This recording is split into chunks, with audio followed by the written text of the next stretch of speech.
Córdoba, una ciudad que respira historia en cada piedra, en cada arco, en cada calle estrecha donde el tiempo parece haberse detenido. Capital de Al-Ándalus, centro del saber en la Europa medieval y hoy una de las ciudades más ricas del mundo en patrimonio declarado por la UNESCO. Pero hay algo más, porque entre mezquitas, patios y califas también hay historias que no aparecen en las guías turísticas, relatos que se cuentan en voz baja, historias que mezclan lo real con lo imposible. Y una de ellas habla de una bestia, un animal extraño, un monstruo que, según la tradición, sembró el miedo en Córdoba durante siglos. En este nuevo episodio de Gargantúa Podcast vamos a sumergirnos en la inquietante leyenda del Caimán de Córdoba. Pero antes de entrar en la leyenda hay que entender el escenario. Córdoba no es una ciudad cualquiera. Fue una de las más importantes del mundo durante el califato omeya. Se dice que llegó a tener cientos de miles de habitantes cuando otras ciudades europeas apenas alcanzaban unos pocos miles. Calles iluminadas, bibliotecas, ciencia, medicina y, por supuesto, el río Guadalquivir, una arteria de vida, pero también un lugar donde siempre ha habitado lo desconocido, porque el agua en el imaginario humano es frontera, es misterio, es profundidad.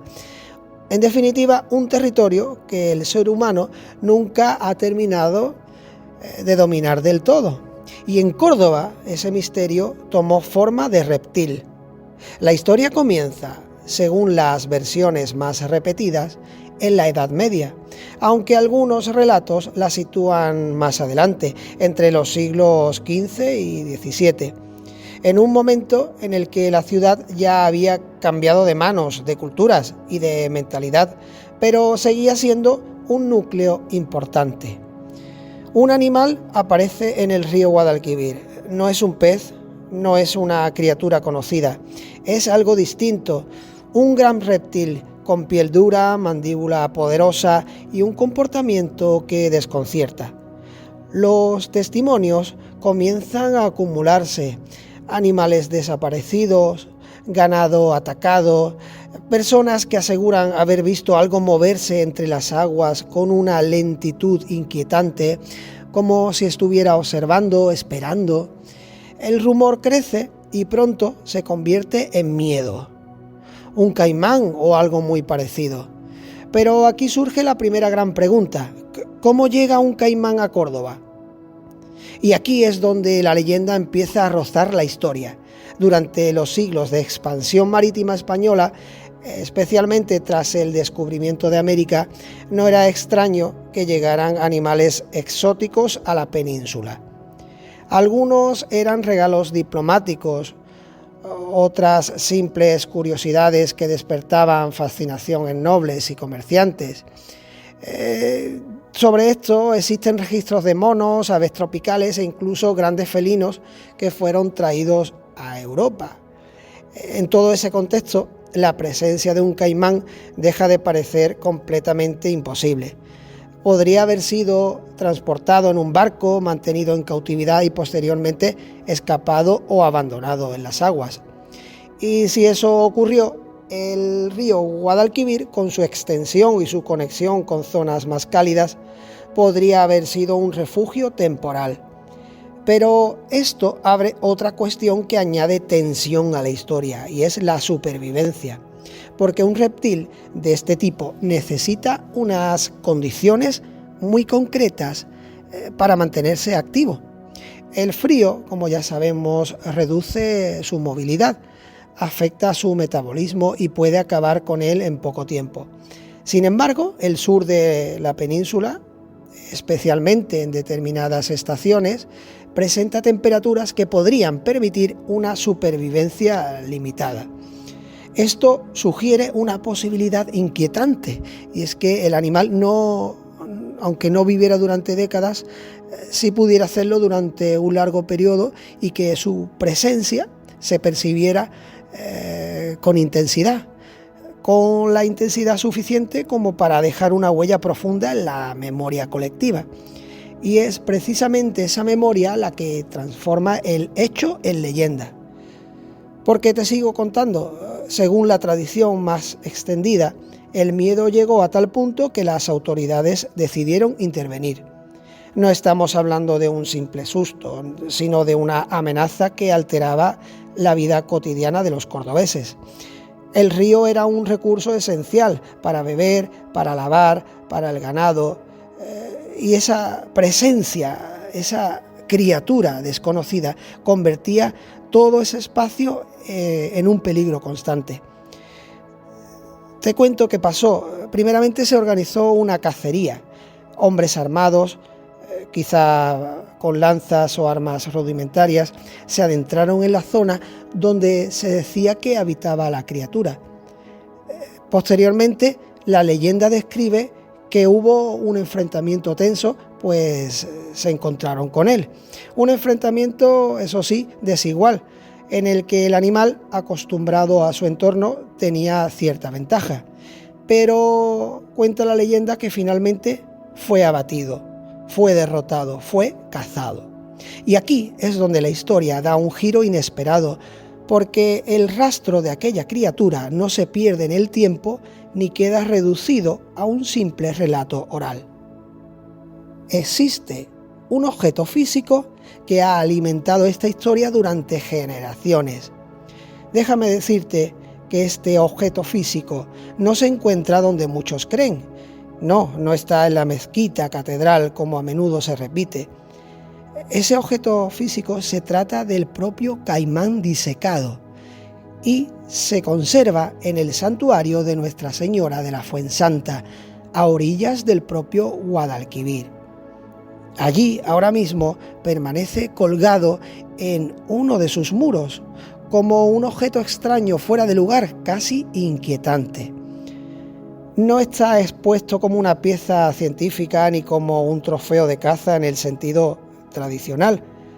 Forma parte de los exvotos, objetos ofrecidos como agradecimiento religioso.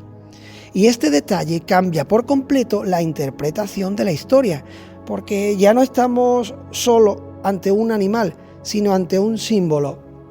Según la tradición, el caimán fue ofrecido a la Virgen como muestra de gratitud tras vencer a la criatura. Como si su derrota no hubiera sido solo un acto humano, sino también una intervención divina. Y aquí la leyenda adquiere una dimensión completamente distinta. El animal deja de ser únicamente una amenaza física y pasa a representar algo más profundo. En muchas tradiciones, los reptiles encarnan lo primitivo, lo caótico, lo que escapa al control del ser humano.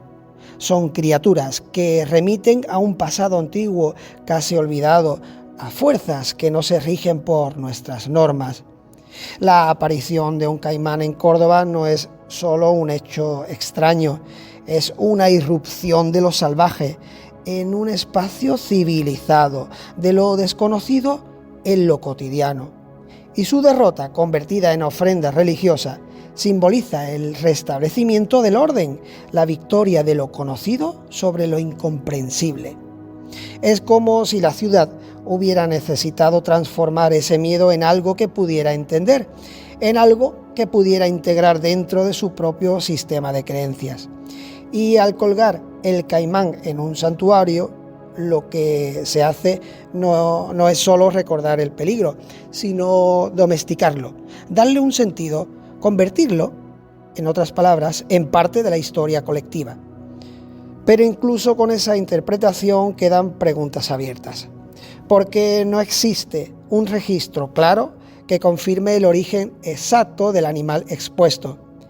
Como he dicho antes, podría ser un ejemplar traído de América, como otros tantos, e incorporado posteriormente a la tradición local, o podría ser el animal propiamente quien dio origen a la leyenda, preservado como prueba de un suceso que marcó a la población. Es decir, que en ese tiempo los grupos sociales que vivían, los cordobeses, hubieran hecho ese símbolo como propiamente suyo y fuera de especial importancia para su vida. Esa ambigüedad es precisamente lo que mantiene viva la historia, porque no ofrece una respuesta cerrada, sino que deja espacio a la duda. Y esa duda es el terreno donde crecen las leyendas. Si ampliamos la mirada, encontramos que este tipo de relatos no son exclusivos de Córdoba. En diferentes lugares del mundo aparecen historias de criaturas fuera de lugar, animales imposibles en entornos cotidianos. Y casi siempre cumplen la misma función: explicar lo inexplicable, dar forma al miedo, convertir lo desconocido en relato. Pero el caso del Caimán de Córdoba tiene algo especial, algo que lo diferencia. No es solo la historia en sí, sino su integración en el espacio físico y simbólico de la ciudad. Déjame decirte que no es una leyenda que se cuenta sin más, es una historia que puede verse, que tiene un objeto tangible, que conecta el relato con la realidad de forma directa, y eso la hace mucho más poderosa. Porque cuando una historia puede señalarse, cuando puede mostrarse, deja de ser solo una narración y se convierte en experiencia. Córdoba sigue en pie, majestuosa, histórica, llena de luz, pero también llena de sombras. Y entre esas sombras permanece esta leyenda, esta historia que te he traído hoy, suspendida entre lo real y lo imaginado, entre lo documentado y lo contado. Quizá la próxima vez que alguien camine junto al Guadalquivir en silencio, cuando el agua apenas se mueva y la luz comience a caer, recuerde que hubo un tiempo en el que algo desconocido habitó esas aguas y que su recuerdo aún cuelga de un muro hoy día, no como un simple animal disecado, sino como la huella de un miedo que alguien decidió no olvidar. Porque hay relatos que no desaparecen, solo cambian de forma, se adaptan, esperan. Y el del Caimán de Córdoba, sin duda, sigue ahí, observando desde el pasado, recordándonos que incluso en los lugares más conocidos puede esconderse lo imposible.